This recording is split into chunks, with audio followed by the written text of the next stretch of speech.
Things slow down in the summer, so it's the perfect period to step back and reevaluate how you organize your work, especially if you're trying to grow your business, get more clients, do more prospecting more regularly, and just get to those big goals that you have for getting those American clients for your business. Now, this is exactly what I'm working on this week, not getting American clients for my business, although I did get an American client for my business. So oddly enough, helping with their LinkedIn communications. Anyway, that's a different story for another episode.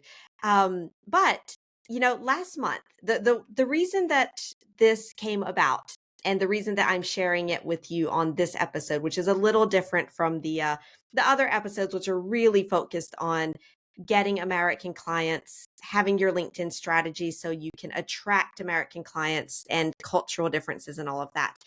You know, last month, last 6 weeks or so, 4 to 6 weeks, my schedule was insane. Like my assistant, Lindsay, our customer success manager, she sent me this message. She was desperately trying to find some slots in my calendar for some appointments. And she sent me this message like, your hours are insane right now. And I just said, yeah, I know. I'm very much looking forward to vacation in a few weeks, because what was happening was I was traveling a lot.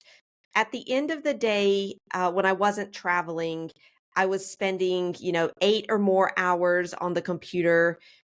But when I looked back at the end of the day, I felt like I hadn't accomplished anything concrete that was moving me towards my bigger goals. But at the same time, I was feeling very frazzled and like, oh my goodness, I'm just so tired, like exhausted. And when you start feeling that combination of totally just exhausted at the end of the day, but also unsatisfied because you're not making the progress that you want to do, whether it is getting appointments, engaging with prospects, doing sales appointments, publishing on LinkedIn, whatever that is. If you're getting to that point where you're feeling like you're spending tons of time and energy, but not working towards your goals, that's when it's really important to make time to redesign the way that you organize your work, because that is not sustainable otherwise. Now, it took me about 2 days of thinking about, what I wanted, what I didn't want, defining my goals for the next 3 to 6 months and how I will accomplish them. What will I put in place? And also accepting that this ideal schedule that I'm creating may not always resist the test of reality, and that's okay. So, in this week's episode, I'm going to walk you through that document, my ideal repeatable week. I actually started out by sketching it. This is what it looked like. Sketching it out before I put it into the document that we're going to look at, that you can make a copy of, that you can use for redesigning your own work organization if you feel like you need to do that to have a better second half of the year. And we're going to look at that. Now, if you are listening to this as a podcast, I will put the notes to the document of my ideal repeatable week so that you can listen and you can follow along. If you're watching this on video, we're going to switch gears and I'm going to share my screen and walk you through it so that you can see the reasoning behind it, how I designed my ideal repeatable week, which is going to be very different from your ideal repeatable week, but it'll give you some inspiration and give you some ideas on things to take into consideration as you design your own ideal repeatable week, so that, like I said, all of those big goals that you have for growing your business in the US market and getting more American clients, you're doing that consistently over the next 3 to 6 months, so you reach those big goals, because these are things that are often important but not urgent. And when it's important but not urgent, it always gets pushed to the back burner unless we are intentional about making time for it and setting limits and boundaries for ourselves. All right, so let's switch gears. Let's look at that document, and I will put the link to that document in the notes so that you can see it for yourself and make a copy and use it and all of that. All right, let's look. So this is my what I call ideal repeatable week, because like I said, the idea is that it is a system and that I can pretty much just repeat it every week. And I've put here, what are my goals? These are my goals for the next, let's say 3 to 6 months. They may be reevaluated after 3 months. But anyway, these are my next immediate goals, which is to grow my LinkedIn following, to grow my email list for American Market Alchemist, and to grow my LAPS. And the LAPS, that stands for leads, appointments, presentations, and sales. So I want to get more leads, have more appointments with prospects, do more presentations to share what I do and how I do it, how I can help them. And then of course, more sales for your business, because isn't that what we all want?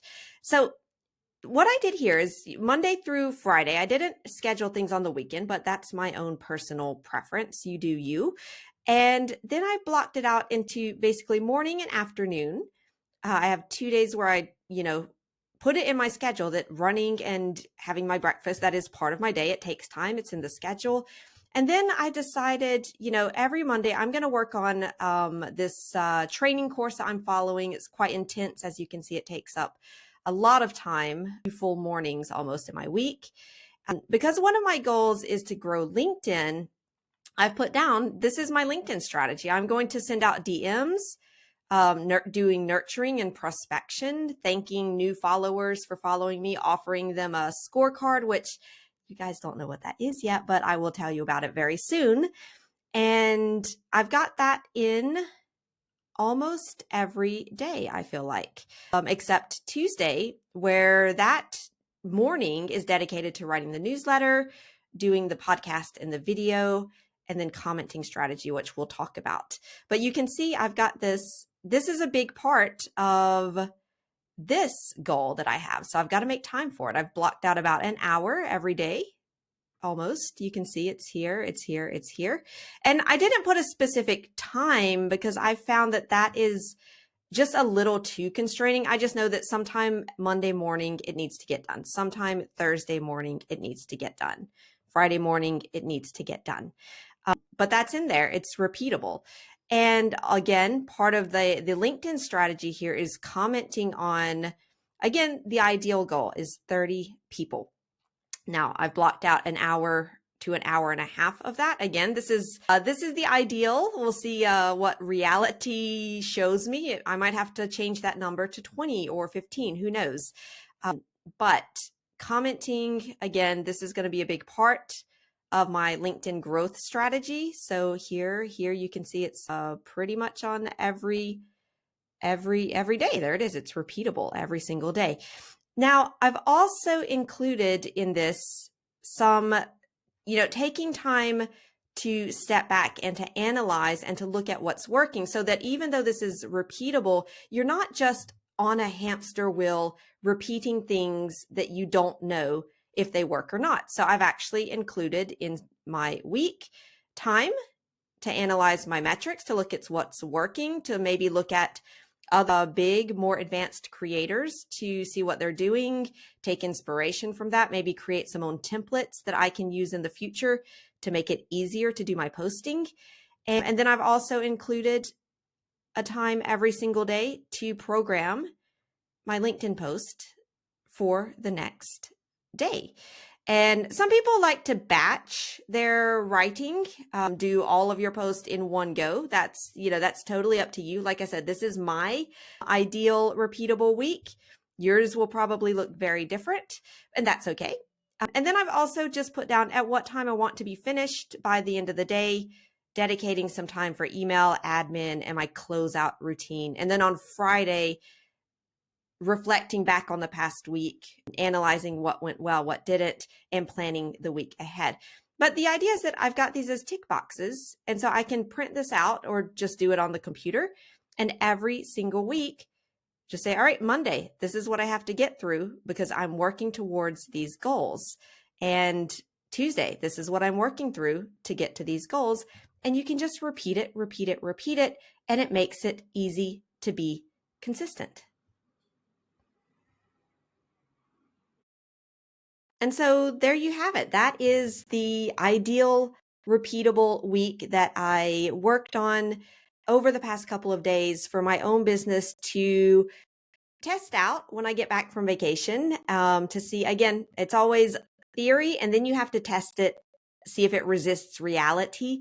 And that's what I'm going to be doing in August, September, and October. I want to try this out for at least 3 months so that I can really, test it out, improve it, tweak it as reality shows me that, maybe what I thought was ideal is not as realistic.